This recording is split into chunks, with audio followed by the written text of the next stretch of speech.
Iglesia, muy buenos días, Dios les bendiga. Nuevamente agradecido con Dios por permitirme compartir con ustedes esta mañana una porción de su palabra, una enseñanza que traerá vida a nuestra vida. Bueno, hoy continuamos con la serie de los 7 espíritus de Dios y hoy nos compete ver el espíritu de consejo, lo importante que es para nuestra vida el consejo de Dios. Bueno, pero este espíritu de consejo es dado solamente a las personas que deciden en su vida vivir una vida en santidad e integridad. Es la única manera que el espíritu de consejo opera en la vida del creyente. Bueno, pero justamente vamos a ver qué pasa en la vida del creyente o en la vida de la persona diaria que no quiere recibir el consejo de Dios. ¿Qué sucede con ellos? Bueno, justamente quiero que me acompañe a Isaías capítulo 30, versículo del 1 al 3, y vamos a ver 3 cosas importantes que pasan ahí en esta cita cuando no queremos recibir el consejo de Dios. Bueno, dice la palabra del Señor y empieza diciendo, ay de los hijos que se apartan, dice Jehová, para tomar consejo y no de mí, para cobijarse con cubierta y no de mi espíritu, añadiendo pecado a pecado. Bueno, ahí empieza diciendo la cita, ay, ese ay de dolor. Bueno, yo lo podía asimilar cuando nosotros como hijos cometíamos los errores, no prestábamos atención al consejo que nos daban nuestros padres y metíamos la pata, como se dice popularmente, y la embarrábamos. Sabíamos que nuestros padres eran duros, eran firmes en sus convicciones y obviamente sabíamos las consecuencias y el castigo que íbamos a recibir por no obedecer a nuestros padres. Bueno, ese ahí en el pueblo de Israel se refería a que la consecuencia y el dolor que iba a venir para ellos por no recibir el consejo de Dios, sino precisamente por acobijarse en el mundo, por seguir sus consejos. Bueno, en el versículo 2 dice que se aparta para descender a Egipto y no han preguntado de mi boca para fortalecerse con la fuerza de Faraón y poner su esperanza en la sombra de Egipto. Bueno, el apartarse del consejo de Dios acarrea decadencia en nuestras vidas. Dice que decae cada vez más y más y más, precisamente ¿por qué? Por buscar el consejo del mundo y no de Dios. Entonces la persona lo que va haciendo es trayendo en su vida una decadencia espiritual. Aparte de eso, el ser humano pone la esperanza en las cosas del mundo, en la mirada del mundo.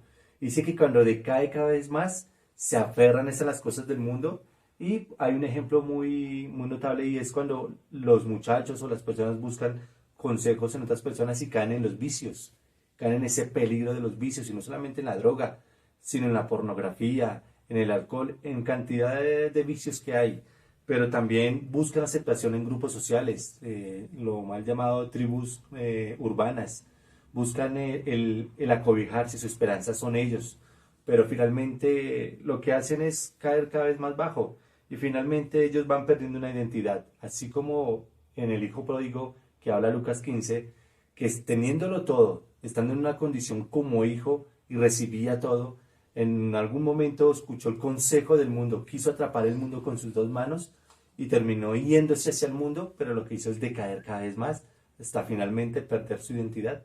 Dejó de ser hijo a vivir en vergüenza, en decadencia.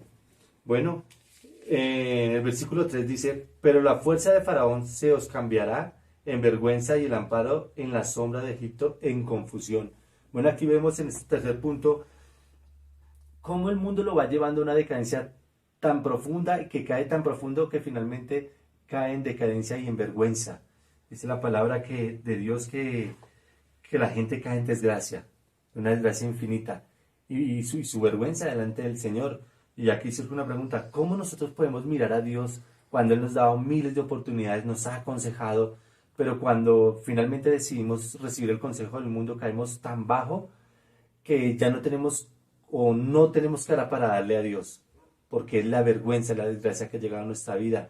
Y lo otro es que es muy difícil que un creyente se levante y no porque no lo pueda hacer o no porque Dios no lo quiera hacer, sino que es precisamente su vergüenza, es esa decadencia, esa desgracia que nos deja mirar a Dios, no nos deja mirar a Dios y no nos deja levantar. Y precisamente porque está el acusador, porque fue el que nos incitó, fue el que nos sedujo para que cayéramos y ese mismo es el que nos está acusando delante del Padre. Y hay vergüenza en nosotros, nos está acusando, hay una vergüenza, hay una culpabilidad que no permite que el creyente se levante, a no ser que la misericordia de Dios nos alcance y nosotros mismos nos arrepintamos, como le pasó al hijo pródigo. Cayó tanto que fue tal su vergüenza, pero que finalmente dice que él volvió en sí, un arrepentimiento.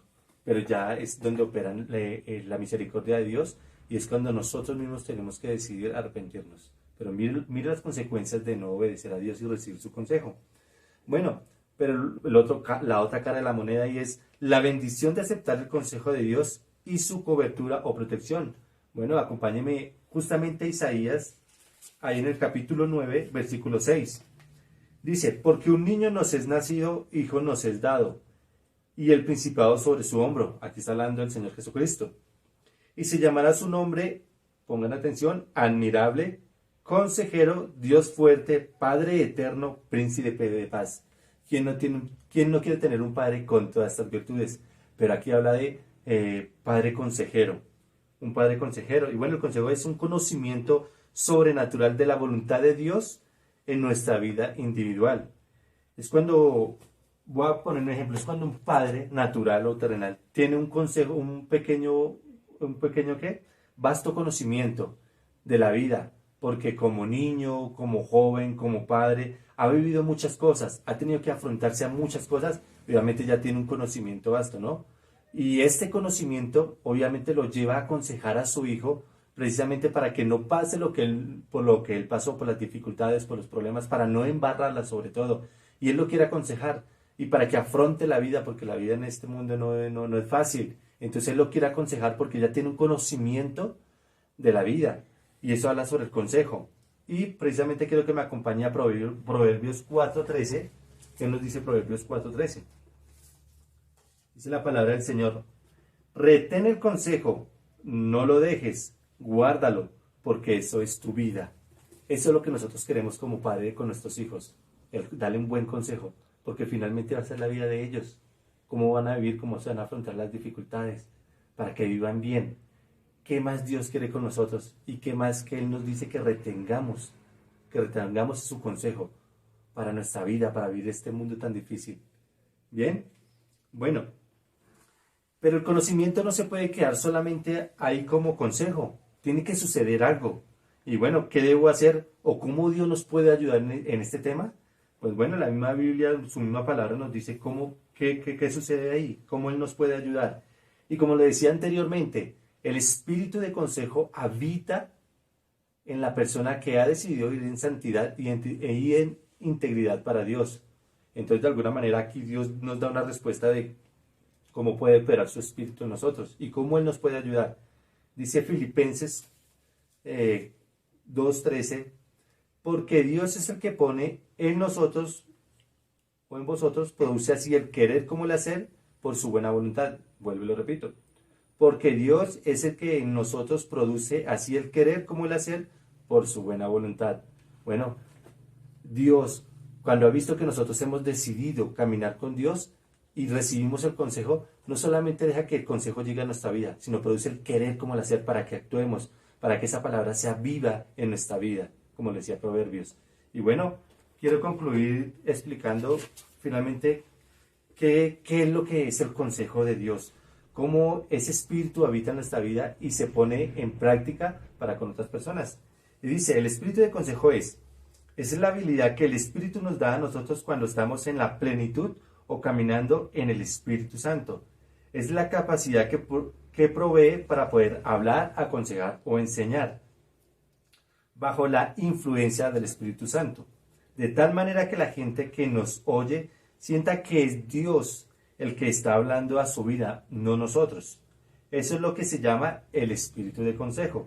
Y no solo tiene que operar en situaciones de consejo dentro de la iglesia, sino que el espíritu de consejo tiene que operar para nuestra vida diaria, tanto en nuestro núcleo familiar como con nuestros hijos, nuestros padres, en el trabajo, en el lugar que estemos. Siempre tiene que estar la palabra de consejo en nuestra boca, pero esta palabra de consejo, ese espíritu de consejo, siempre va a operar cuando estemos caminando en santidad y en integridad delante del Señor.